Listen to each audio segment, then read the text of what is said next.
Hi everyone and welcome to episode 14 of the ITSM crowd.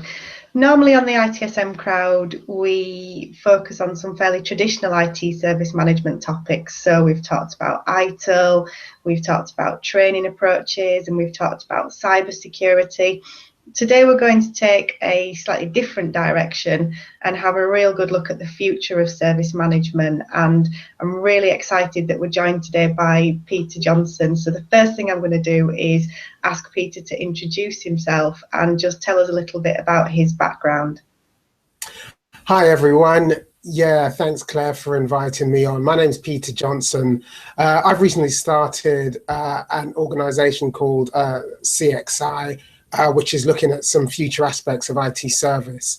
It's a kind of new approach to IT service, which I'm kind of putting out there and seeing what comes back from the industry. My background, I've worked in IT for all of my life, a number of decades, and spent much of that time in ITSM positions, but I've also been a developer and other things. At the moment, I kind of do a lot of stuff with data.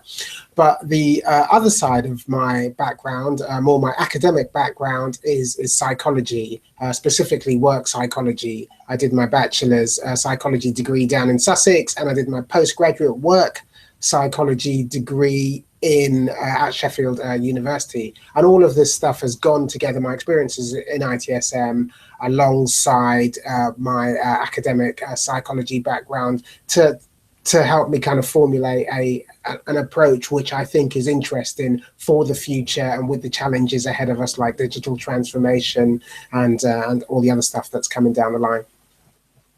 That's brilliant, thank you. My name's Claire Agutter. I'm the lead tutor for ITSM Zone and I'll be hosting today's session. If you've got any questions that you'd like to ask Peter, if you're watching us while we're live on YouTube, then just put them on Twitter with the hashtag ITSM crowd, and we'll be monitoring that hashtag as we broadcast. So if there is anything you want to ask, just put it up on Twitter and we will address it during our 30-minute slot. So Peter, quite often it is the people elements of service management that organisations get wrong.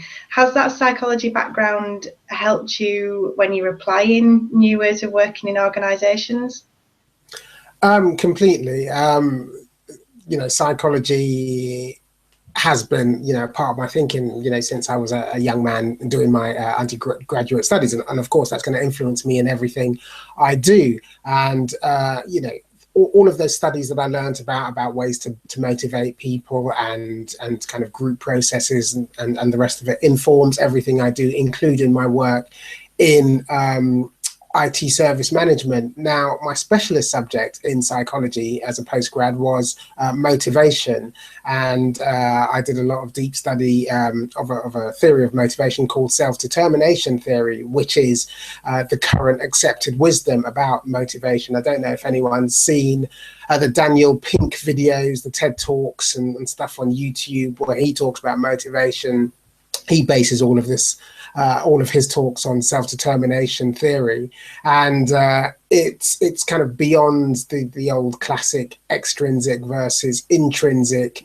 It's more about how to motivate people kind of autonomously, because there are problems with the classic approach is, if you give somebody a reward, they'll do something, or if you threaten somebody with censure, they won't do something else. That's kind of how a lot of people attempt to motivate in the workplace. But one of the problems of that is, of course, when that monitoring isn't present, when people can kind of get away without being monitored, they don't necessarily do the thing. So if the boss isn't there watching them in order to see how they're doing, in order to give the reward, they may not do the thing, and vice versa, they can avoid the punishment. So the goal for good motivation is having people kind of autonomously motivated, even for things they don't like doing too much, from the inside. And that's been a key element in the way I approach people in the workplace.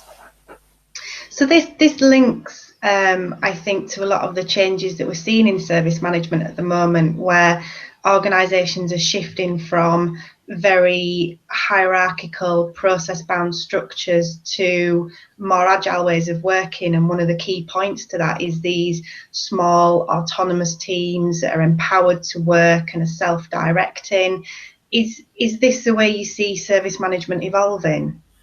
Absolutely. Now you're on to my kind of pet topic, because the whole CXI project that I've recently kicked off, it's to promote an approach I call the Trichromatic approach to IT service. Okay. And there are three elements in the Trichromatic approach, and we call it Trichromatic because each element is assigned to a color. So you have control, the idea of control in organizations, we assign to the color red.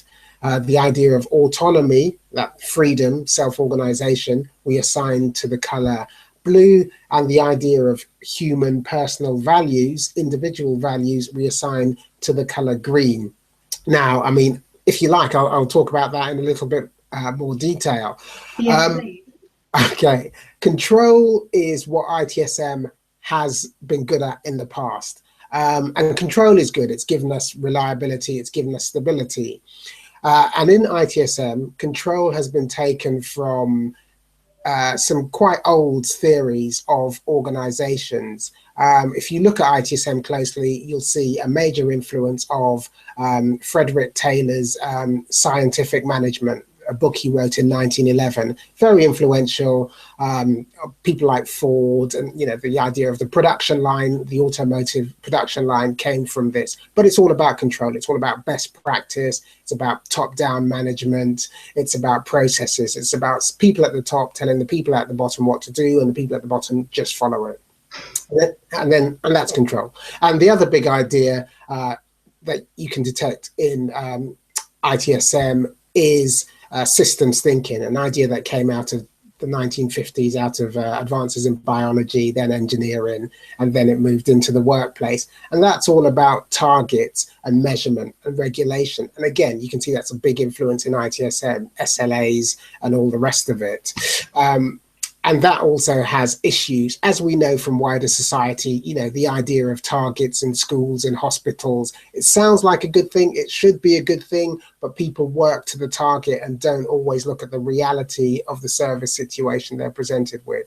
So those are control, and I could critique control quite heavily. As I say, it's been good. It's given us a lot of good things, but as is the way in human endeavor, there's always progress to be made. We can move beyond this control-only paradigm and start introducing other concepts into ITSM, such as autonomy and such as values, which I could move on to talk about.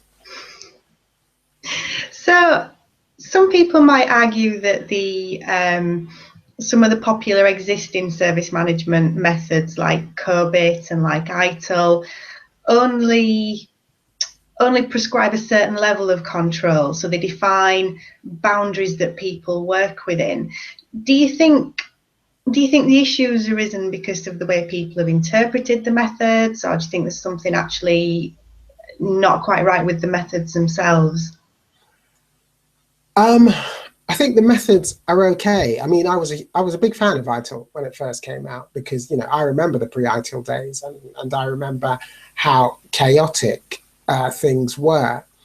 The problem is, in my humble opinion, is that people think that ITIL and COBIT is it, or even ITSM is it. That's all you need. Somebody feeds you these ideas. This is how you run a service management organization. You have your change, you have your incident, you have your problem, blah, blah, blah, and that's all you need to consider. What I'm trying to say with the trichromatic approach is all of those control things are fine. Dip in, you can use them. They are important, they are good. But there are also other massive organizational elements which need to be considered, autonomy and values. And that's where I think the issue is. And I don't think the frameworks that you've mentioned give guidance for the more fluffier people stuff, the stuff around autonomy. I mean, if I went to a COBIT expert and said, okay, how best do we operationalize autonomy? How best do we operationalize individual human values? They wouldn't have a great deal to say about that. Now, one of the things that we chatted about it on a recent ITSM crowd, and it seems quite relevant here, was we discussed the different methods that are available, but quite often it seems to be that what's gone wrong is not anything intrinsically with the method. It is how we actually implement things within an organisation. And Stuart Rance suggested that being IT people, we try and roll out new behaviours like they're a piece of software. So we assume that because we've, for example, given everybody ITIL training and we've documented some process, that we've done ITIL within the organisation. So is it kind of more the organisational change aspects that we need to get right? Yeah, kind of. It's like, rolling out ITIL to the organization. It's like a kind of body of knowledge. It's like, I don't know.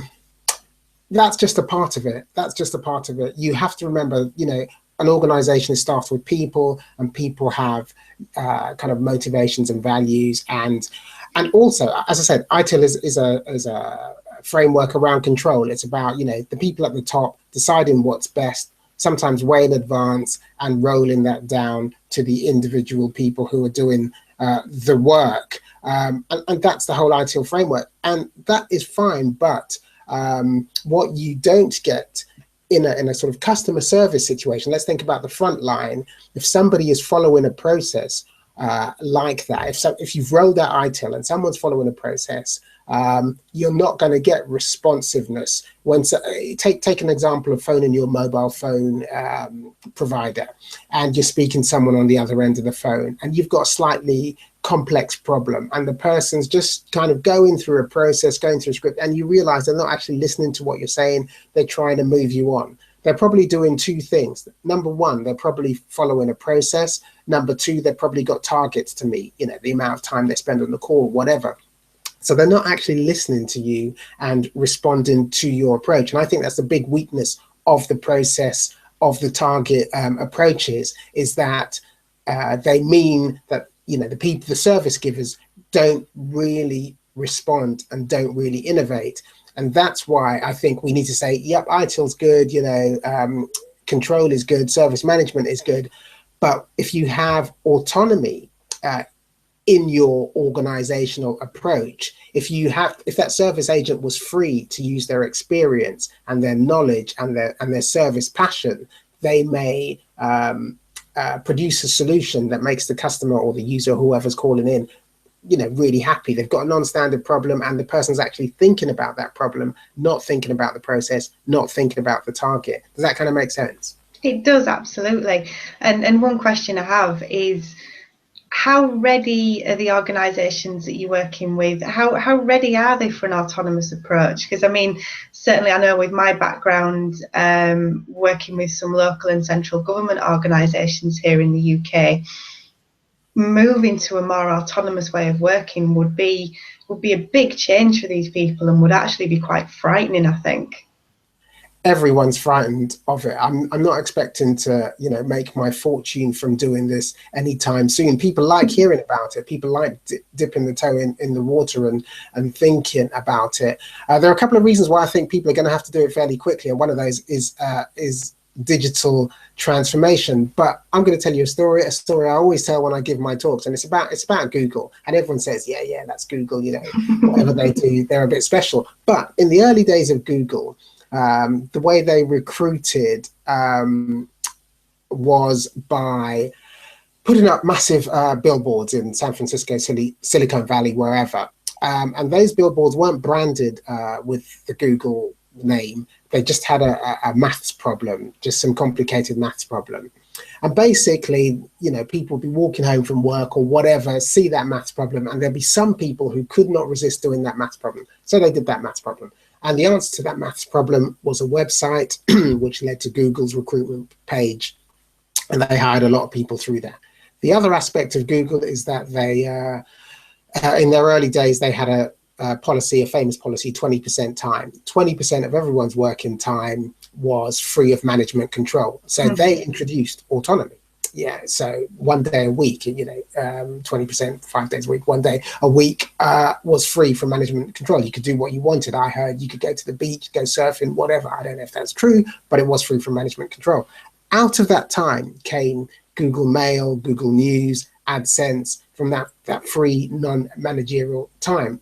So Google introduced autonomy, and it had really good benefits. But the key to introducing that autonomy was to understand the values of the people working in their organization. So that recruitment method of finding people who would just do maths for fun meant that when you freed those people, what are they going to do with that free time? What they like doing, maths, problem solving, etc. And this is why you need to have a real approach to autonomy. It's not just like set your people free and that's it. And that's why my trichromatic approach, I introduce values. Values gives direction to autonomy. Without values, you free people, they might do anything. Understanding the values, you have an idea, a better idea what they're going to do with that freedom. So I did hear that Google dropped the 20% free time. Is that true? Yeah, that is true. That's a shame. I mean, they've grown, whatever, but it did the job in the early days. In that period of massive growth, that policy was in place, and the achievements in that period are can't be denied. So it worked. And it's often because I'm kind of learning a lot in the agile and the DevOps space at the moment. The companies we often hear quoted are the Googles, the Amazons, the Etsy's, and you talk to some organizations and you can see them thinking, that's not for me. What are the drivers in your more everyday organizations? Why do they need to be concerned about the autonomy of their staff? Okay, well, if you think about digital transformation, digital transformation is focused on the customer experience and the user experience. If within your digitally transformed organization, there is a service desk who are not focused on the customer experience or the user experience, what they're focused on is the process or the target, that's going to jar with everything else that the organization is trying to do. And also, innovation in the modern world where things are moving really quickly and disruption is the name of the game. So thinking beyond ITSM, think of the wider corporate organization. So let's say you've got an ITSM department in Acme Corporation Limited, and they need to keep innovating because there are lots of small companies trying to disrupt what they do. So all the staff, the non-IT staff, are always trying to move quickly, to use analytics, to use digital methods, to produce new products that their customers are going to love, to stop them from being disrupted. So in this world that we're beginning to live in, they want to be able to use their IT partners to help them innovate. So they don't really want to ring a help desk and say, or a service desk, can you reset my password? Or just basic things like that. So if organizations now and in the future had a real collaborative technology business relationship, then those workers in the wider business could see a need to innovate in some way, analytics or something else, and they could go to their IT partners. I envisage a whole new type of service desk where someone in the business could walk in and say, look, our business is being challenged by this young digital startup, what they're doing. They've got some great apps, they're doing lots of operational analytics that enable them to be really efficient and whatever. Can we do anything like that? And there'll be someone at the front line of IT who'll be free enough, empowered enough, knowledgeable enough to say, okay, let's have a look at this. Let's work together. Yeah, we can set you up something quickly on the cloud. We can prototype, blah, blah, blah. This is what business is going to need in the future, not, can you change my password? I would absolutely agree. And I think one of the things that I can kind of sense here is an argument that might be coming about the value of IT in an organization, because especially in the kind of the current economic climate, what you're seeing is a lot of organisations looking for places to cut costs. They might have outsourced the service desk. They might have a much more distributed IT provider model. They might be using lots of different partners. And what really you're talking about here is an IT department that's got slack, that's got the capability to take on new requirements, that has a very high level of skills. So have you found any difficulties kind of building a business case for this when you're talking to organisations? I'm not at that point yet. This is really just a kind of knowledge sharing initiative at the moment. I'm going out there, I'm talking to people, I'm finding people very interested. I'm not doing any kind of hard selling. I earn my living from data.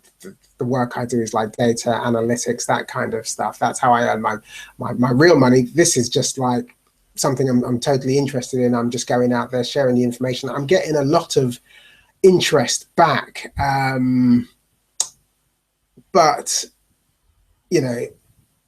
people are a bit wary. They're a bit unsure. They've had the kind of, how can I put it? They've had the kind of safety of the frameworks for so long. It's been a real definite thing. Okay, we have ITIL, we have COBIT, we have DevOps, we have these frameworks which are easy. We just follow what they say and there you go.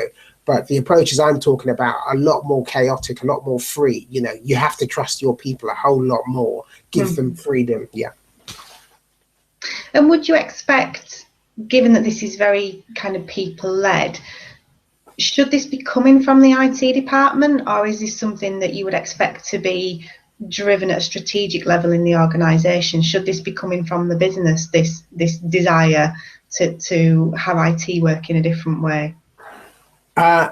Well, the desire will come from the business. It's there from the business. You see shadow IT. I mean, a lot of my data work, the work I do in data, I don't work within the IT teams.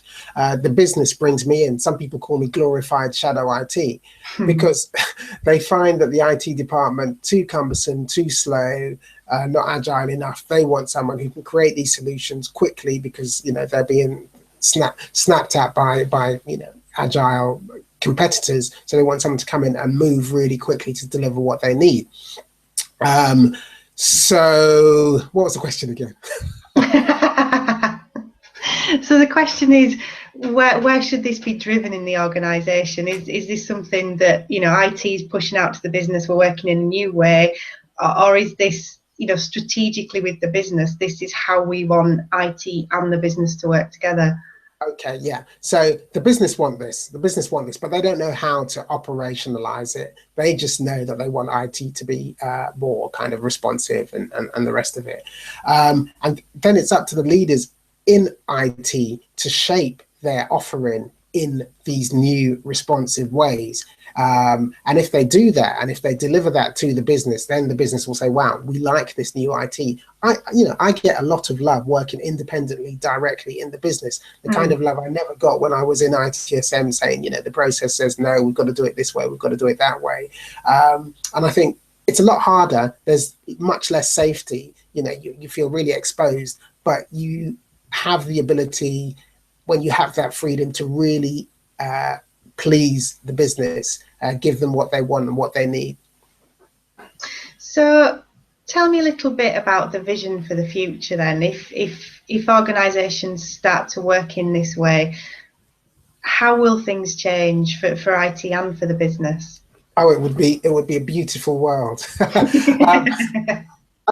the way I see it, I would like to, service desk, the idea of the service desk as is, I think that's the key focus of my approach, because it is an important relationship function. It's where the business generally meets the technology department, and senior people in the business can interact with the technology department how they want. Senior people in the business have what I'm talking about, but I'm talking about, the ordinary people in the business. And, a lot of these businesses spend a lot of money recruiting bright young things, people with degrees, people with abilities, people with ideas. And because we are living in a digital world, these people are digital natives. and they may see ideas, they may want to innovate based on technology and digital. They may not be technical, but they know what is possible from their everyday kind of work or use of technology. So what I'd like to see for those people is an IT function that responds to them. They have their innovations, they have their ideas, they come to the IT frontline department in a kind of collaborative way. They come with business problems with maybe a slight technical kind of tint to them. And the people on the IT side are empowered, are free, they're passionate about it. You ensure that you staff this frontline function with people with the right values for service, for knowledge, for innovation, that they're driven for all three of those things. And therefore, they will come together with the business people, they will talk, they will collaborate, they will create maybe some quite dirty, quick solutions, but you will also need a lot of the kind of stability of the old approach to keep tidying things up. Otherwise, it will get chaotic. And this is why I call the approach trichromatic, because some think I'm saying get rid of control altogether, the old control approaches, but I'm not. We've got three colors. We've got the red of control, we've got the blue of autonomy, and we've got the green of values. And the goal is to have them all in balance. So you've got a bit of control, you've got a bit of autonomy, and you've got a bit of values. The challenge for us is to lose the addiction to the control-only approach that we've been doing for the last 30 years. It's not just control, it's the other things too. But if you only have autonomy and values and you lose the control, you're going to get back into mess and chaos as well. You need all three. So that's the dream. And I think that balance to me makes perfect sense, because it's autonomy within boundaries, and that's maybe how you help people to understand that this is less frightening, because yes, you have autonomy, but that doesn't mean chaos or anarchy. It's one of the concerns about approaches like DevOps is, do we end up with just a complete lack of control? And I think from an organizational perspective, you see companies like Barclays are applying a DevOps approach. They still need to have that element of control because of the type of organization that they are. And I'm really, really happy as well to hear you talking about the service desk, because I think we do fetishize developers at the moment in IT and coding, and some of the kind of the operational areas like the service desk seem to be seen as quite passé, when you're absolutely right. This is the doorway to the IT department. It's a point of engagement, and if that level of interaction is wrong, nothing else behind it is going to work. So it's really good to hear you talking about the service desk.